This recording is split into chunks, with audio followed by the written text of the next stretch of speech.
I am part of the last generation to know what silence felt like before the notification bell.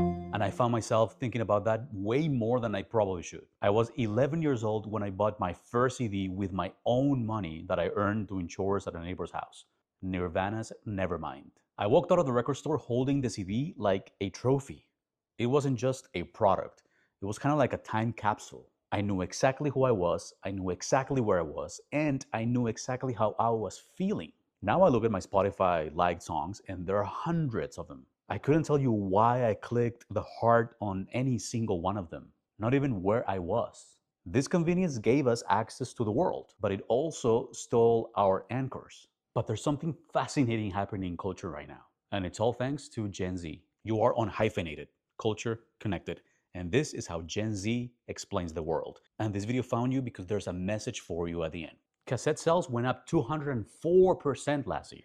Vinyl is outselling digital downloads. Perhaps that's why I ended up buying this vinyl myself, because it reminded me of the time I bought that CD. It took me back to the years when everything was just different and simpler. Film cameras are flying off the shelves, and disposable phones are actually becoming a status symbol. But the thing is that these kids were born with the internet. We weren't. They are not nostalgic for a world they never lived in. They figured out something that we millennials forgot, that we don't own anything anymore. We rent everything. We rent our music, we rent our movies, we rent our TV shows. We are renting our memories, and we're building our identities on rented land. Deep down, that makes us a little fragile because friction creates meaning.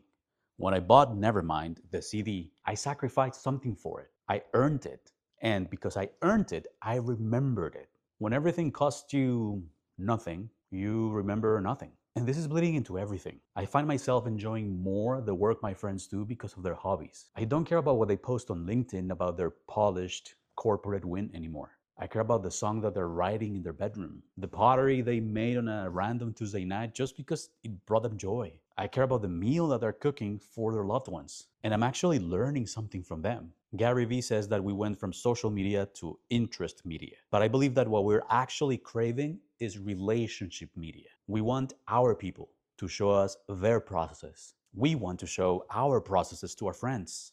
We aren't necessarily looking for content, we are looking for communion. So here's a personal ask. If you've been sitting on something, a post, a photo, a video, a song, a half finished thing that you just made for yourself, and you stopped because you thought, who's gonna care? Post it. I care. Because if we don't document our lives, the algorithm is going to fill that space with strangers. And I would much rather see your unpolished, analog, sort of honest life than a perfect, polished,